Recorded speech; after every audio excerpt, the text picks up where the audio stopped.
Knotless box braids or traditional box braids, which one is better? Let's find out.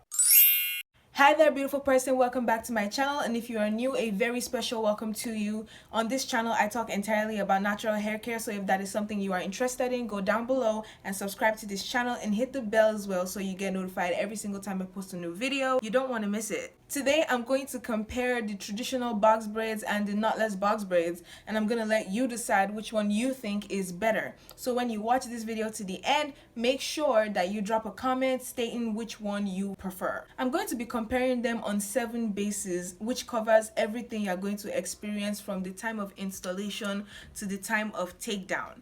So let's get started. In terms of installation time, I feel like it takes knotless braids a longer time to be installed, because for traditional box braids, all the braiding hair that you need for one braid is added or at the beginning of the braid, and then all you have to do is just braid down and keep repeating that process. But for knotless box braids, you have to add the braiding hair step by step as you go per braid. So those extra 5 to 10 seconds that it takes to be adding the braiding hair ultimately lengthens the installation time. So yeah, if you're getting knotless box braids, get ready for your butt to be glued to that chair for a very long time. Although they are both box braids, and we all know that braids take a long time to install normally, but for knotless box braids it takes a little longer. In terms of weight, traditional box braids weigh more than knotless braids because they require way more braiding hair than knotless braids. I have knotless braids right now, and I used about 1.5 packs of braiding hair to achieve this style. But if I were going for traditional box braids, I'd have had to get like 3 packs at least. So traditional box braids are way heavier, and it affects the styling as well. Because if I wanted to put my knotless braids in a bun, I would effortlessly put it in a bun. But for traditional box braids, first of all, you struggle because they are fatter, they are heavier than knotless box braids, and by the time you put them in the bun it becomes like another head on top of your head. So like traditional box braids, yeah, definitely heavier than knotless box braids.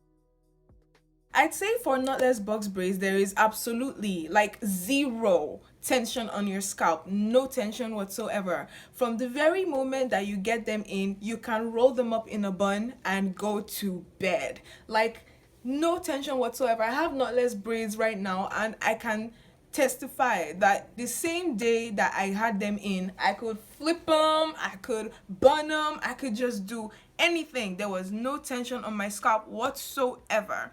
But for traditional box braids, I remember the last time that I did traditional box braids, I took painkillers to go to bed that night because it's just always so tight. No matter how much the hairstylist tries to make her grip loose so that you can at least sleep that night, it always ends up being tight. I don't know what it is about those braids, but they always have tension, they always hurt, and because of that tension, it makes the braids really kind of hard to style. If there is serious tension on your scalp, you can't exactly start pulling the hair in a bun or start pulling it back, or you just have to leave it down, let it hang. However it is hanging, just let it hang and stiffen your neck so that bad things don't happen. The tension from traditional box braids, it's a whole situation.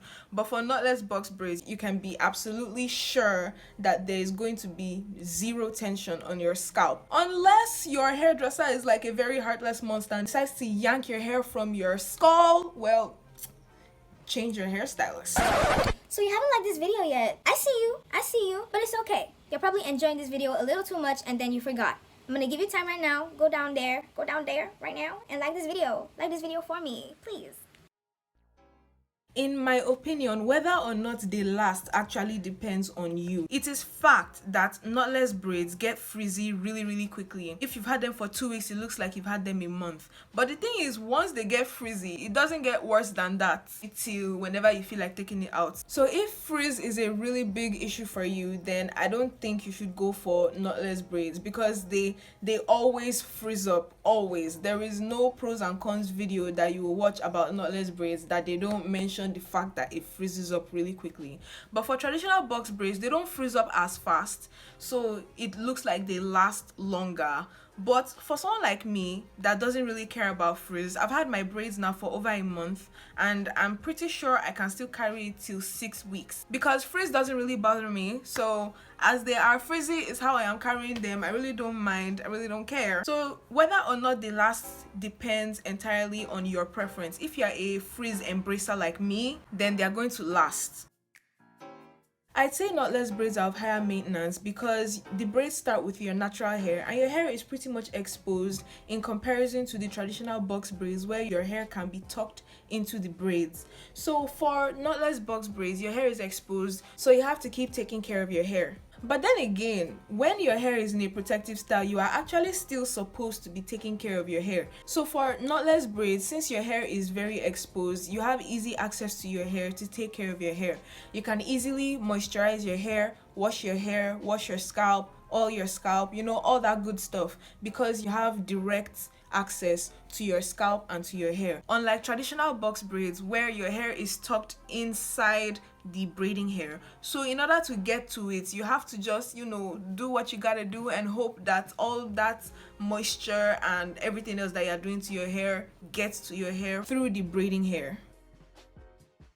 When I say build up, I mean those little molds that form at the base of the braids. When it comes to knotless braids, you will hardly see those kind of molds at the bottom of the braids because, like I said before, the braid starts with your natural hair. So at the bottom of the braids is actually just your natural hair. And if you don't get those type of molds when you do regular mini braids or mini twists, then you are most likely not going to get them when you do knotless braids. But for traditional box braids, those molds are always there. So whenever you are taking out your braids, you will always see those molds there, and it turns to like another task to carefully loosen them so that you don't lose too much hair. No matter how much you try to avoid getting them, they are always there with traditional box braids.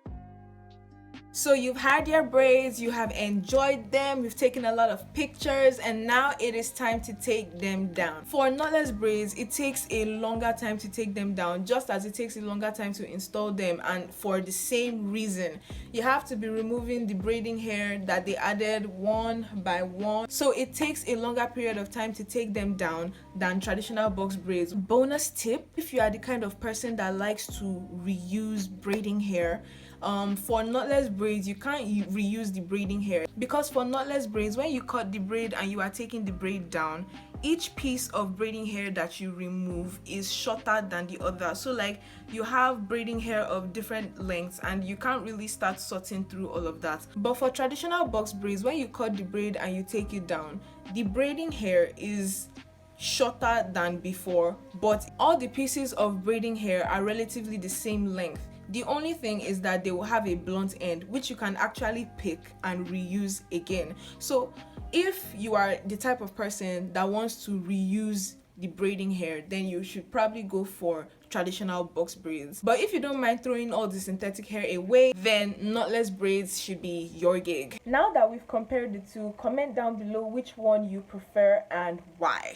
Personally, I prefer knotless braids, and I talked all about that in my pros and cons of knotless braids video, which I'm going to link up here. So that's the end of this video, guys. Make sure you give it a big thumbs up and subscribe to this channel for more videos like this. I'll see you guys in the next video.